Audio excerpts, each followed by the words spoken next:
નમસ્કાર દર્શક મિત્રો, હું છું રૂપલ વણેચિયા. સંપૂર્ણ ન્યૂઝમાં આપનું સ્વાગત છે.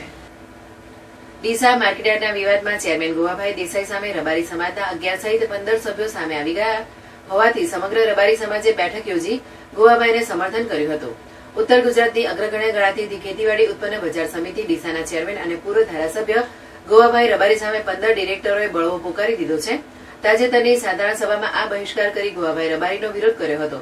જ્યારે ભાજપના મોવડી મંડળે પણ ડિરેક્ટરોને સાંભળ્યા હતા, પરંતુ ડિરેક્ટરોએ વિરોધ કરી ગોવાભાઈને હટાવવાની માંગણી કરી હતી. જેથી મંગળવારે ડીસા માર્કેટયાર્ડ ખાતે આવેલ વેપારી એસોસિએશન હોલમાં ગોવાભાઈ રબારીના સમર્થનમાં રબારી સમાજના આગેવાનોની બેઠક યોજાઈ હતી, જેમાં સમાજના યુવા અને વડીલ આગેવાનોએ સમાજના ડિરેક્ટરો સામે નારાજગી દર્શાવી હતી.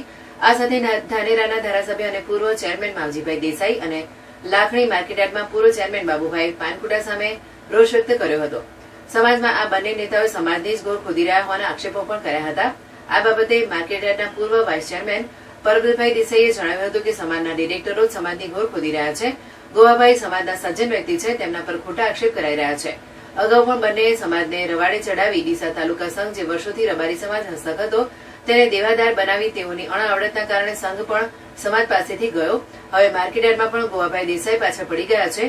અમે સમાજના લોકો આવા સમાજને ગુમરાહ કરનારને ખુલ્લા પાડીશું. જ્યારે આ બાબતે ચેરમેન ગોવાભાઈ રબારીએ જણાવ્યું હતું કે બેઠક સમાજની હતી. આગામી તાલુકા જિલ્લા પંચાયતની ચૂંટણીમાં ભાજપની મદદ કરવાની લઈને હતી.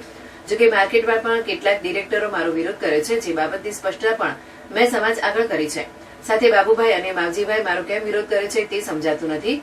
બંનેને આંગળી પકડીને હું લાવ્યો છું અને તેઓ જ મારા પર ખોટા આક્ષેપો કરે છે. હાલ મોટાભાગની માર્કેટયાર્ડમાં ફોર્ચ્યુનર કાર છે અને અમે તો ઇનોવા કાર પણ સર્વાનુમતિથી ઠરાવ કરીને લાવી છે. જ્યારે શોપિંગ સેન્ટર તોડવાનું કામ પણ સર્વસંમતિથી નિર્ણય લીધો છે. મને ભાજપ પાર્ટીએ મેન્ડેટ આપ્યો અને હું ચેરમેન બન્યો છું. મારા સમાજના કહેવાથી ભાજપમાં આવ્યો છું. આગળ પણ ભારતીય જનતા પાર્ટીનું મોવડી મંડળ અને મારો સમાજ કહેશે તે જ હું કરીશ.